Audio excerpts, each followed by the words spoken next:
As you take a live look, we are following breaking news. The Associated Press reporting Iran renews missile attacks on Israel, killing 5 and wounding dozens. As we discuss this breaking news, I do want to share with you the very latest video we are getting from our content partners over at Fox News Edge on this Monday.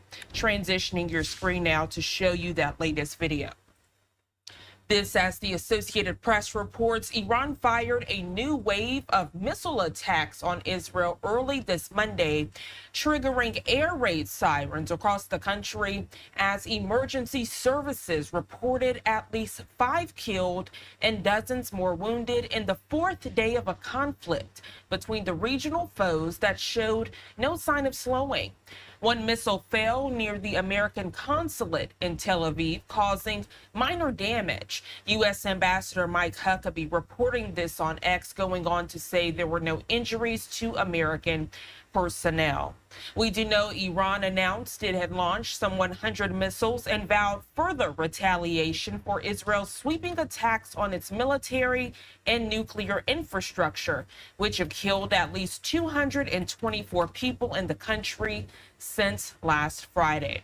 Now, ahead of the initial attack, Israel's Mossad spy agency positioned explosive drones and precision weapons inside Iran. And since then, Iran has reportedly detained several people on suspicion of espionage.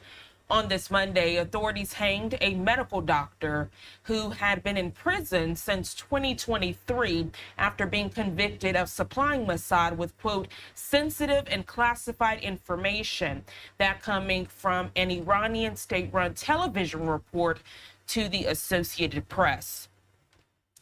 Let's get back to this live look as we further discuss this breaking news on this Monday. And as I was reading the very latest from the Associated Press to you, we did mention that Mike Huckabee, that name might sound familiar as he's the former governor of Arkansas, but now is the U.S. ambassador with the American consulate to Israel. I do want to share with you the very latest as he is working with Fox television partners to provide the very latest information. Here's some of what he had to say on X bright and early this Monday morning. Take a look at your screen. He says, quote, our U.S. embassy in Israel and consulate will officially remain closed today as shelter in place still in effect. Some minor damage from concussions of Iranian missile hits near embassy branch in Tel Aviv, but no injuries to U.S. personnel.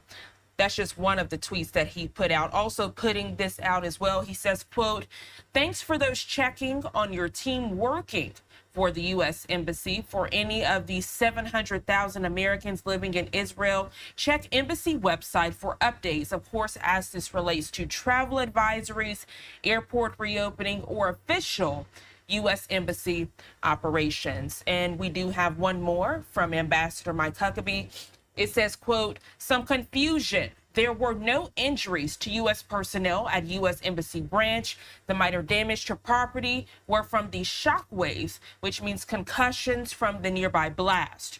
No human concussions. Repeat, no injuries, thank God, end quote. Again, this coming from Ambassador Mike Huckabee on this Monday morning. And as you can imagine, all of these tweets coming from Huckabee in real time on this Monday, just to update the public, as some people saw that initial word concussions thinking it meant human injury, but he does say that this is not human injury. These are just shock waves from the nearby blast. As we continue to discuss this breaking news, if you're just now tuning in, I want to give you a live look out in that area. Again, this is central Israel, and you can just truly see the chaos and devastation on this Monday morning. Of course, this is the Iran attack aftermath, live from Israel, the site of an earlier Iranian attack in central Israel. And as you can imagine, this is a fluid situation. You can see there at the scene, you have locals, you also have military personnel and officials continuing to survey the area, gathering evidence as the conflict with Israel and Iran does continue to mount on this Monday morning. Of course, if we get any more information or developments, you will be the first to know right here on Live Now from Fox.